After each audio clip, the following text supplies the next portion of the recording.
Bien, il s'agit de faire un point rapide sur la manière d'accéder rapidement à Store Commander et voir comment il peut nous rendre service pour virer rapidement de la base les produits qu'on ne souhaite pas renouveler, qui posent problème, et sans aller à chaque fois, fiche par fiche, supprimer. Donc je suis dans le back-office de Presta, je vais descendre dans les modules, ensuite descendre dans le sous-menu Store Commander. Là, le système me propulse dans l'affichage de Store Commander. Le délai est un peu long, ça dépend du débit dont on dispose. Je ne décris pas dans le détail l'interface, on y reviendra au fur et à mesure des besoins. Pour l'instant, repérez qu'on a ici l'arborescence des catégories telles que définies dans le back-office de Presta. Pour le besoin courant, on va aller directement dans Catalogue, demander l'affichage de la liste de tous les produits. Et donc, il va me sortir l'ensemble du stock dans un tableau unique et non pas dans une espèce de patchwork comme le fait le back-office de Presta. Donc en bas, on avait un petit message en attente.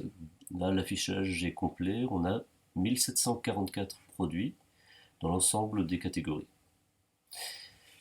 On voit que tout est affiché dans un ordre approximatif. Moi, je vais demander à afficher d'abord, ou à permettre de voir rapidement, ceux pour lesquels le stock est à zéro. Donc je lui dis stock 0 et je fais entrer au clavier. Voilà, instantanément je me retrouve avec le même affichage, donc toujours les mêmes 1744 produits, mais le tableau affiche d'abord ceux dont la quantité réelle en stock est à zéro dans cette colonne. On va voir, ça s'affiche tranquillou, il y en a un paquet quand même, hein.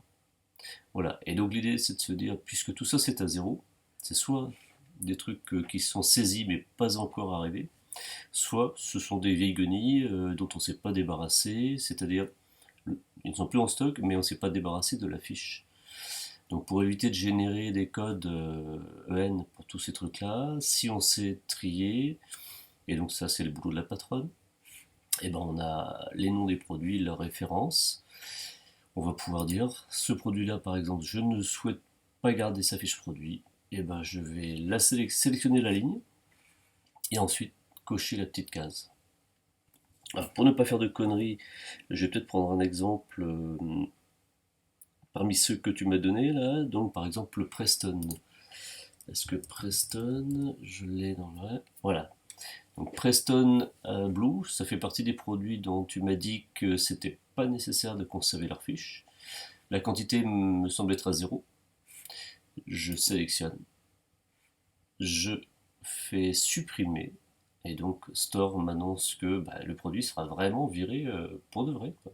Et je le fais. Clac.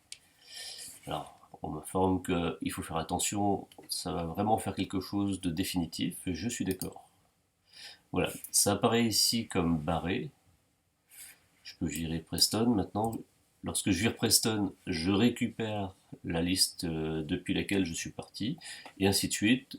Donc, soit je fais défiler en ordre alpha, soit je suis pressé, j'appelle tout de suite un produit, ou sa référence, etc.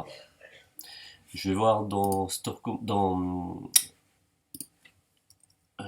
Scarpan, le back-office et le stock pour confirmer que Preston n'apparaît plus, parce que c'est bien de faire des confirmations. Donc là, je vais demander dans les catalogues produits, alors, toujours pareil, hop, Preston. Normalement, Preston Blue ne devrait pas ressortir, si tout va bien. Donc je suis toujours ici en attente. Voilà, on a bien des Preston noirs là, mais le blue n'est pas là.